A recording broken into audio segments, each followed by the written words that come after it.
Join करें हमारे Telegram channel को @SMB इंडिया पे और पाए मार्केट के लाइव अपडेट्स और इंट्राडे ट्रेडिंग आइडियाज़। डिस्क्रिप्शन में दिए गए लिंक से ज्वाइन करें।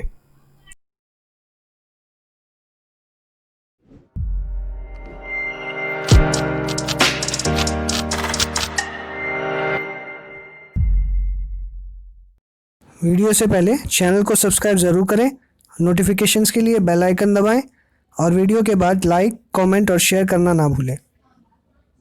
हेलो दोस्तों, वेलकम टू लाइफ एडवाइजर्स। आप देखना शुरू कर चुके हैं stock market today and tomorrow, जहां हम हर दिन डिस्कस करते हैं मार्केट के ट्रेंड के बारे में और आने वाले मार्केट के ट्रेंड के बारे में। साथ ही डिस्कस करते हैं कुछ स्टॉक्स जो आने वाले दिनों में हमको तेज़ी या मंदी के संकेत दिखाते हैं और हम अकॉर्डिंगली उनमें किस तरह से हमें पोजीशन लेनी है उसके बारे में हम डिस्कस करते हैं। तो चलिए, आज है 10 जून और आज की अगर मार्केट की बात करें तो आज हमें काफ़ी वॉलेटिलिटी मार्केट में देखने मिली। बार बार मार्केट स्विंग हो रहा था और अभी हमें काफ़ी दिनों से हम देख रहे हैं कि मार्केट जो है वॉलेटाइल रहता है और बार बार वो वाइल्ड स्विंग्स देता है। तो आज भी हम देखें तो हमें काफ़ी वाइल्ड स्विंग्स देखने के लिए मिली और बार बार नीचे के लेवल से पुल बैक्स आ रहे थे और ऊपर से सेलिंग आ रही थी। तो मुझे लगता है कि मार्केट जो है वो आने वाले टाइम में भी इसी तरीके से ट्रेड करने वाला है, क्योंकि मार्केट में जो है कोई बड़े क्यूज़ नहीं है, ना नेगेटिव क्यूज़ है ना पॉजिटिव क्यूज़ है। इसलिए मार्केट में जो है वो एक असमंजस का माहौल बना हुआ है। तो मुझे ऐसा लगता है कि मार्केट में ये वॉलेटिलिटी कंटिन्यू रहेगी और एक लेवल के बीच में हम हो सकता है कि फंसे हुए रहेंगे। हालांकि कुछ दिन पहले मुझे ऐसा लग रहा था कि मार्केट जो है वो नीचे आने वाला है और वो 10,000 को ब्रीच कर देगा और हो सकता है कि वो पॉसिबिलिटी बनी रहे। लेकिन अगर अभी करंट ट्रेंड को देखें तो लास्ट 5 दिन से मार्केट जो है वो एक रेंज में ट्रेड कर रहा है और बहुत नैरो रेंज में ट्रेड कर रहा है। तो हो सकता है कि आने वाले दिनों में हमें वही रेंज में भी ट्रेड करने मिले। जब तक एक रेंज जो है वो ब्रेकआउट नहीं होती है तब तक फ्रेश ख़रीदारी या फ्रेश मंदी जो है वो मुझे लगता है पॉसिबल नहीं होगी। तो चलिए, अभी आज के ट्रेड के बारे में बात करें जो कि 10 जून का है। तो आज मार्केट की ओपनिंग हुई 10,072 रुपये में और अगर लो की बात करें तो 10,036 का इसने लो बनाया। आज का हाई है 10,148 का और प्रीवियस क्लोजिंग थी 10,046 की। तो अगर हम देखें तो ये एक गैप अप छोटी सी ओपनिंग हमको देखने मिली। हालांकि ये गैप अप नहीं थी, फिर भी अगर हम कहें कि अगर गैप से खुला है तो यहाँ पे एक गैप अप ओपनिंग हमको देखने मिली और इसने ये गैप जो है वो फिल किया और गैप फिल करने के बाद में इसने काफ़ी वॉलेटाइल ट्रेड किया। अगर हम देखें तो एक स्विंग जो पैटर्न है उस तरीके का हमको देखने के लिए मिला। तो हम कह सकते हैं कि एक वॉलेटाइल ट्रेड आज हमको देखने मिला। साथ ही में हाई बनाया इसने 10,148 का और लास्ट में सेटल हुआ 10,116 पे। हालांकि कल हमने जब ओपन इंटरेस्ट देखा था तो हमें काफ़ी हाई OI बिल्डअप हमको देखने मिला था 10,100 पे और इसी कारण से जो है हमें बार बार जब वो मार्केट 10,100 को क्रॉस कर रहा था तो हमें वहाँ से सेलिंग देखने को मिल रही थी। तो ये एक क्लियर पैटर्न जो है वो हमको देखने मिला। और साथ ही में अगर बाकी ओवरऑल मार्केट की बात करूँ तो ओवरऑल मार्केट में भी आप देख सकते हैं कि एक फ्लैट टू पॉजिटिव ट्रेड हमको देखने मिल रहा है। बाकी इंडाइसेस में भी मैं कहूँ तो छोटे रेंज में ही ट्रेड हमको देखने मिला। हालांकि मिड कैप में हमको थोड़ी बहुत तेज़ी देखने मिल रही है और मैंने जैसे टेलीग्राम चैनल में भी डिस्कस किया कि मुझे मिड कैप और स्मॉल कैप में कुछ बाइंग दिखाई दे रही है। तो खास करके अगर मिड कैप में देखें तो इनमें 1-1% की तेज़ी हमको हर इंडाइसेस में देखने के लिए मिल रही है। तो मोटा मोटी जो आज मार्केट में हुआ वो यही था कि लार्ज कैप्स में ज़्यादा बाइंग इंटरेस्ट नहीं देखा गया और लास्ट में जो पुल बैक आया वो सिर्फ बैंकिंग और फाइनेंशियल सेक्टर के कारण आया। तो वो हमको ज़रूर इसके अंदर में जब सेक्टोरल एनालिसिस की स्टडी करेंगे तो हमको वहाँ देखने मिलेगा। सेक्टोरल एनालिसिस की बात करूँ तो जैसे मैंने कहा कि फाइनेंशियल्स के कारण मार्केट में जो है वो तेज़ी हमको देखने मिली। तो अगर निफ्टी बैंक की बात करें तो 1.8% यहाँ पे अब देखने को मिल रहा है, फाइनेंशियल सर्विसेज 1.15। साथ ही में हमको PSU बैंक्स में 3.5 की तेज़ी देखने मिल रही है और प्राइवेट बैंक्स में 2.06। बाकी इंडाइसेस की बात करें तो ऑटो सेक्टर नेगेटिव में 1%, FMCG एकदम फ्लैट ट्रेड करता हुआ दिखाई दिया। निफ्टी IT की बात करें तो 0.7% की इसमें तेज़ी हमको देखने मिली। मीडिया और मेटल्स की बात करें तो यहाँ पे भी एक फ्लैट टू नेगेटिव ट्रेंड हमको देखने मिला। फार्मा की बात करें तो फार्मा में हमें फ्लैट टू पॉजिटिव ट्रेंड देखने को मिल रहा है और रियलिटी में 2% की तेज़ी देखने को मिल रही है। तो ओवरऑल जो हमें दिखाई दे रहा है वो यही है कि जो फाइनेंशियल और बैंकिंग सेक्टर है आज की जो तेज़ी है वो पर्टिकुलरली इसी सेक्टर से आई है और ये सेक्टर जो काफ़ी लगातार चल रहा था, ये बार बार जो पुल बैक्स इसमें आ रहे हैं वो दर्शाता है कि नीचे के लेवल्स पे एक अच्छी खरीदारी बन रही है, बाइंग इंटरेस्ट बन रहा है। और लेकिन जिस तरह से ऊपर से सेलिंग भी आ रही है वहाँ से ये भी दिख रहा है कि जो शॉर्ट टर्म प्रॉफिट्स है ज़्यादा ले जाना नहीं चाहते हैं और वो इंस्टेंटली वो प्रॉफिट जो है वो बुक कर ले रहे हैं। तो मैंने आपके सामने निफ्टी का चार्ट रखा है। तो इस चार्ट में हम क्लियरली देख सकते हैं कि जो पैटर्न बन रहा है वो मैंने कहा कि आपको एक चैनल बन रहा है और इसका ट्रेंड मुझे लग रहा है नेगेटिव है। तो हालांकि मैंने कहा था कि जब तक ये 10,000 का ट्रेंड नहीं तोड़ता है या 10,000 का लेवल नहीं तोड़ता है, तब तक मुझे ये कन्फर्मेशन नहीं आएगा और मुझे कन्विक्शन नहीं आएगा कि ये नीचे आएगा। तो इसने अभी तक 10,000 का लेवल नहीं तोड़ा। आज का भी इसने लो जो है वो प्रीवियस लो से ऊपर ही बनाया है, तो ये तो कन्फर्मेशन मुझे मिल रहा है कि हाँ एक थोड़ा सा जो है रिवर्सल या साइडवेज का मूवमेंट हमको देखने मिल रहा है। और अगर हम यहाँ देखें जो पिछले 4-5 कैंडल बन रही है, तो ये एक छोटे से रेंज के अंदर में बन रही है, जो कि आपको 10,000 से 10,200 के बीच में देखने मिल रही है। और अगर बड़ी रेंज की बात करें तो 10,000 से 10,300 तक के रेंज की हमको देखने मिल रही है। तो ये छोटे रेंज में हो सकता है कि इस एरिया में कंसोलिडेट करे और उसके बाद में कहीं पे एक मूवमेंट जो है वो दे। तो मुझे ऐसा लगता है कि अभी इसके अंदर में बहुत जल्दी होगा, आप कमेंट करना कि ये ट्रेंड किस तरफ जाएगा। बट एक चीज़ ज़रूर जो मुझे लग रही है वो अभी जो ट्रेंड है वो साइडवेज है। तो इस सिनेरियो में हमें क्या करना है, नीचे के लेवल्स पे हमें बाई करना है और ऊपर के लेवल्स पे हमें सेल करना है। तो ये क्लियर स्ट्रेटजी हमारे पास होनी चाहिए। हमें कोई भी बड़ी पोजीशन जो है वो कैरी फॉरवर्ड नहीं करनी, चाहे वो लॉन्ग्स हो या चाहे शॉर्ट्स हो। क्योंकि अगर मुझे लग रहा है अभी ये 10,300 के पार निकलता है तो इसमें एक बड़ी तेज़ी और आने की संभावना है, और 200-300 पॉइंट 400 पॉइंट की जो तेज़ी है वो बन सकती है। और 10,000 के नीचे के लेवल पे अगर जाता है तो 9,600 का लेवल जो मैंने आपको बोला 400-500 पॉइंट नीचे जो है वो बिल्कुल हमको देखने के लिए मिलेगी। लेकिन जब तक ये ट्रेंड जो है वो 10,000 के नीचे नहीं जाता तो एक बड़ा सेल ऑफ देखने नहीं मिलेगा। और 10,300 के ऊपर नहीं जाता, या प्रिसाइजली कहूँ तो 10,250 के ऊपर अगर नहीं जाता, तो मुझे लगता है कि एक बड़ी बाइंग जो है वो देखने नहीं मिलेगी। और जो हम FII-DIS के डेटा की बात करते हैं, हम आज भी बात करेंगे, तो वहाँ देख रहे हैं कि बहुत सिग्निफिकेंट बाइंग या सेलिंग हमको देखने नहीं मिल रही है।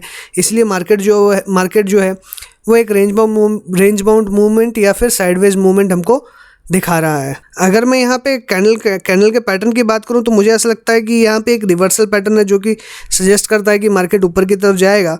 तो मुझे ऐसा लगता है कि कल के डेट में अगर मार्केट जो है वो ऊपर की तरफ खुलता है, तो जो कि आज की क्लोजिंग है 10,116 की जो क्लोजिंग है, इसके ऊपर अगर खुलता है तो मार्केट कल अप ही रहेगा। कल मार्केट मुझे लगता है नीचे नहीं आएगा। मार्केट का स्टॉप लॉस क्या रहेगा? मार्केट का स्टॉप लॉस रहेगा 10,072 का। अगर ये लेवल टूटता है जो कि आज की ओपनिंग है, तो आज का अगर ओपनिंग का लेवल टूटता है तो मुझे लगता है कि और सेलिंग हमको देखने मिलेगी। तो फिर वापस से जो है इसका जो लो है आज का लो है 10,036 का, तो ये हमारा नेक्स्ट टारगेट रहेगा 72 से 36 का। अगर ये भी टूटता है तो फिर इसके जो प्रीवियस लो है वो फिर हमारे टारगेट रहेंगे। और अगर 10,000 टूटता है तो फिर हमें अच्छी खासी सेलिंग देखने को मिलेगी। तो यहाँ से जो 10,000 का लेवल है वो बहुत ज़्यादा नीचे नहीं है, तो मुझे लगता है कि दैट इज़ ऑल्सो अचीवेबल अगर नीचे की तरफ मार्केट आता है तो। और ऊपर के लेवल की बात करें तो ये अभी मिड पॉइंट में खड़ा हुआ है, तो ऊपर के लेवल्स भी इसके लिए ज़्यादा दूर नहीं है। तो जो ये है, मुझे लगता है कि एक साइडवेज मूवमेंट हम एक्सपेक्ट कर सकते हैं कुछ दिन के लिए, और मार्केट जो है वो इस तरह से ऑक्सीलेट कर सकती है या फिर इस तरह से ऑक्सीलेट कर सकती है। तो 10,300 जब तक या 250 नहीं निकलते हैं तब तक हमें बड़ी तेज़ी नहीं देखने मिलेगी, और 10,000 का लेवल ब्रेक नहीं होता तब तक हमें कोई मंदी देखने के लिए नहीं मिलेगी। और मुझे लगता है कि कोई अहम ट्रिगर के लिए या इंपॉर्टेंट इन्फॉर्मेशन के लिए या न्यूज़ के लिए मार्केट वेट कर रही है। जब तक वो उसे मिलेगी नहीं तो उसके हिसाब से रिएक्ट नहीं करेगा, इसीलिए मार्केट जो है वो रुकी हुई है।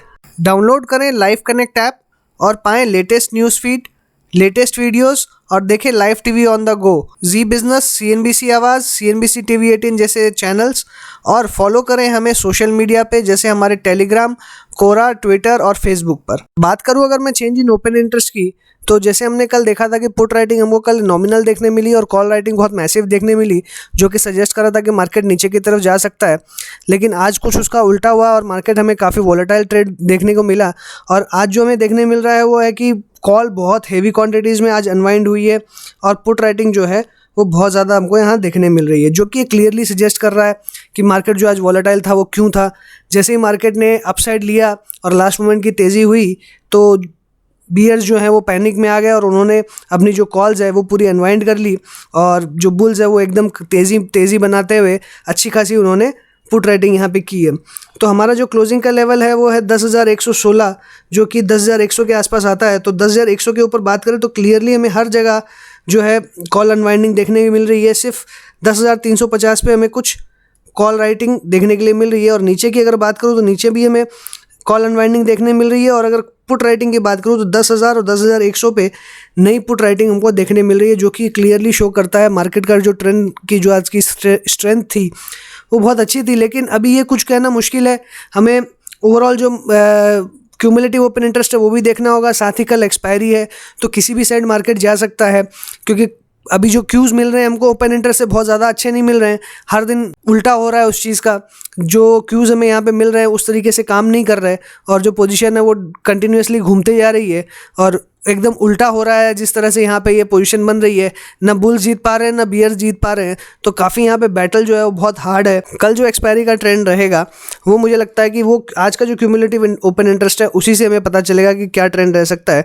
तो चलिए एक बार बात करते हैं क्यूमुलेटिव ओपन इंटरेस्ट की। तो क्यूमुलेटिव ओपन इंटरेस्ट अगर हम बात करें तो 10,100 पे जो हमारा लेवल था वहाँ हम देखें तो पुट ज़्यादा है, कॉल कम है, और इसके नीचे हमें पुट ज़्यादा देखने को मिल रही है और कॉल्स कम देखने को मिल रही है। अब क्यूमुलेटिव जो ओपन इंटरेस्ट बना हुआ है इससे एक क्लियर डायरेक्शन हो रहा है कि मार्केट जो है वो अपसाइड जा रहा है, क्योंकि अब कल एक्सपायरी है और मार्केट में जिस तरीके से पुट बनी हुई है और कॉल्स बनी हुई है, तो मुझे ऐसा लगता है कि अब मार्केट का ट्रेंड जो है वो अपसाइड हो गया है और जो पुट राइटिंग है वो क्लियरली शो कर रही है कि मार्केट है वो ऊपर लेके जाएंगे वो, और बियर जो है वो हार चुके हैं और बुल्स जो है वो काफ़ी हावी हो रहे हैं।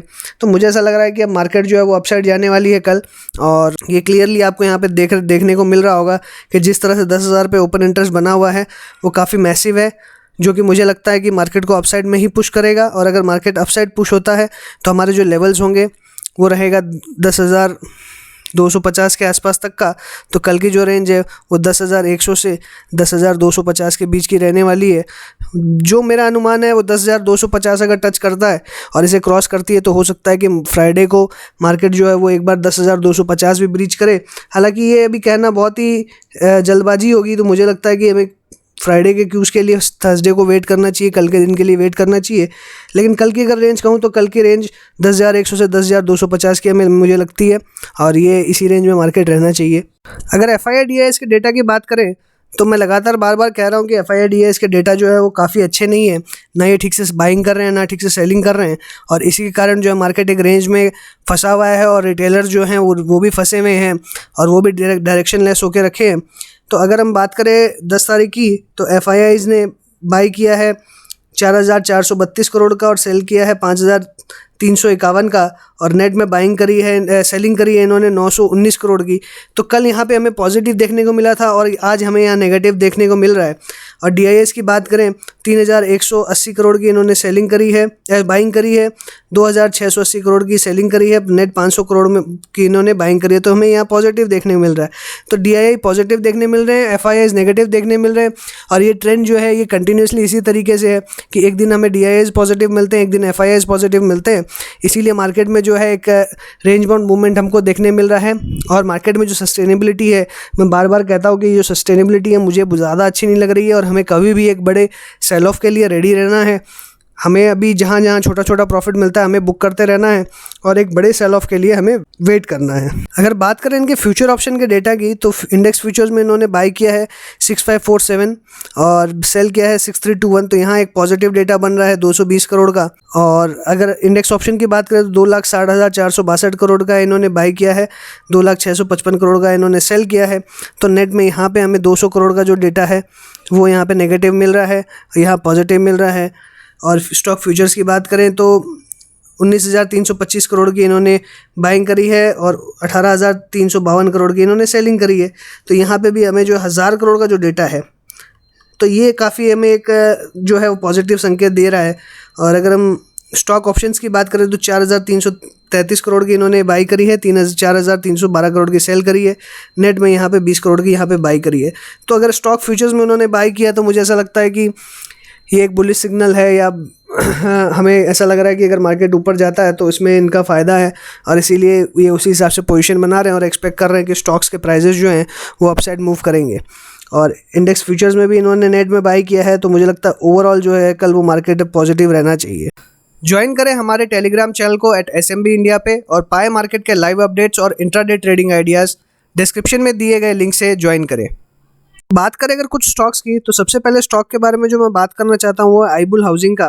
तो आईबुल हाउसिंग में जो कैंडल पैटर्न देख रहे हैं हमें यहाँ पे एक क्लियरली बुलिश इनगल्फिंग पैटर्न देखने को मिल रहा है।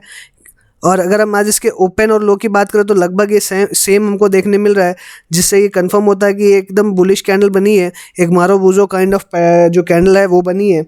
तो मुझे ऐसा लगता है कि अगर इस तरह की कैंडल बनती है तो और तेज़ी इसके अंदर जो है वो एमिनेंट है और इसके अंदर तेज़ी आ सकती है। तो इसके जो टारगेट्स होंगे, मुझे लगता है कि इसकी जो क्लोजिंग बेसिस की पहले बात करें तो मुझे लगता है कि इसने जो है एक अच्छा ब्रेकआउट यहाँ से दिया है, और ब्रेकआउट देने के बाद में इसकी जो आज की ओपनिंग भी थी वो भी अपने ब्रेकआउट लेवल से ऊपर की है, और आज की जो क्लोजिंग है वो एक अपने जो छोटे से रेजिस्टेंस जोन है वो इसके ऊपर में इसने दी है। तो मुझे ऐसा लगता है कि अब इसके अंदर जो तेज़ी है वो और बन सकती है, और लगभग यहाँ से हमें 20% की तेज़ी और देखने के लिए मिल सकती है। और अगर मैं इसके लेवल्स की बात करूँ तो इसका जो 100 डेज़ का जो मूविंग एवरेज है 193 का, ये मुझे लगता है कि जो हमारा टारगेट है वो पहला टारगेट ये रहेगा। तो 190 का पहला हम टारगेट लेंगे और दूसरा टारगेट लेंगे 200 का। अगर 200 क्रॉस होता है तो हमें 220 तक के लेवल भी देखने मिलेंगे, लेकिन ये काफ़ी बड़े टारगेट्स हो जाएंगे। तो मेरा ऐसा मानना है कि 190 का टारगेट इसमें बहुत इजीली अचीवेबल होगा, और ये हमको आने वाले दिनों में देखने मिल सकता है। और अगर इसमें स्टॉप लॉस की बात करें तो स्टॉप लॉस इसके अंदर में रहेगा 155 रुपये का। तो 155 रुपये के स्टॉप लॉस के साथ में हमको इसमें काम करना है।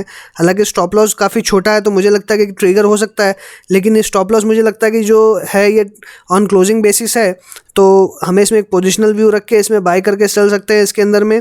और मुझे ऐसा लगता है कि इसके अंदर जो एक अच्छा अपसाइड जो है वो हमको देखने मिलेगा, और अच्छी हमको इसमें बाइंग देखने को मिलेगी। अगला स्टॉक है श्रीराम ट्रांसपोर्ट का। तो मैंने पहले भी कुछ दिन पहले डिस्कस किया था कि इसके अंदर हमको बाइंग देखने मिल सकती है। हालांकि इसके अंदर में एक फ्लैट ट्रेंड था, और मैंने कहा था कि रेजिस्टेंस जब तक ब्रेक नहीं होता तब तक इसके अंदर में हमें बाइंग देखने नहीं मिलेगी। तो अब जैसे इसके आज की क्लोजिंग की बात करें तो 635 के आसपास हमको देखने मिल रही है, अभी भी अपने रेजिस्टेंस लेवल के नीचे है।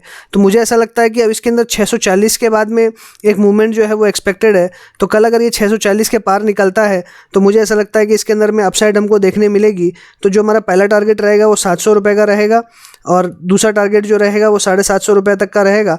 ये दो टारगेट्स के लिए इसमें हम बाई करके चल सकते हैं। इसमें जो स्टॉप लॉस रहेगा वो काफ़ी छोटा रहेगा, इसमें हमारा स्टॉप लॉस 625 रुपये का रहेगा। तो हम मुझे लगता है कि रिस्क रिवॉर्ड इसके अंदर फेवरेबल है, तो हम इसमें एक बाइंग करके चल सकते हैं। सेलिंग की मेरी ये भी व्यू नहीं रहेगी इसके अंदर में। सेलिंग जब तक ये 600 रुपये के नीचे नहीं निकलता तब तक मुझे लगता है कि इसके अंदर सेलिंग नहीं करनी चाहिए। तो इसमें सेल बनता है सिर्फ 600 रुपये के नीचे में, और बाई बनता है 640 के ऊपर निकलने पर। तो इसके अंदर मेरा जो व्यू है वो बाई का रहेगा। सेल का व्यू अगर 600 के नीचे निकलता है तभी रहेगा, और अगर 600 के नीचे निकलता है तो मुझे लगता है कि 550 तक के लेवल्स हमको इसके अंदर देखने मिलेंगे। तो यही मेरा टारगेट होगा, और इन टारगेट्स के साथ में और इन स्टॉप लॉस के साथ में हम इसमें बाई और सेल दोनों करके चल सकते। अगला स्टॉक है बंधन बैंक का। तो बंधन बैंक भी मेरा एक one of the favourite stock रहा है, और इसमें मैंने जब भी बाई और सेल दोनों के टारगेट्स दिए हैं, इसमें मीट किए हैं। तो मुझे ऐसा लगता है कि इसके अंदर में अब जो टारगेट्स आने वाले हैं ये काफ़ी बड़े होने वाले हैं, जो कि यहाँ से फिर 20% की तेज़ी मुझे दिखा रहे हैं। और अगर मैं क्लियरली यहाँ पे देखूँ तो इसने भी आज एकदम अपने क्लियर सारे हाई पॉइंट्स को इसने ब्रेक किया है। और अगर मैं देखूँ यहाँ पे ये सारे हाई पॉइंट्स को इन्होंने ब्रेक किया क्लोजिंग बेसिस पे, और मुझे लगता है कि एक अच्छी खासी जो रैली है अब इसके अंदर में आने वाली है। और मुझे लगता है कि ऊपर के जो टारगेट्स हैं 312 रुपये के, इसके जो 100 मूविंग डेज एवरेज है वो हमारा पहला टारगेट रहेगा।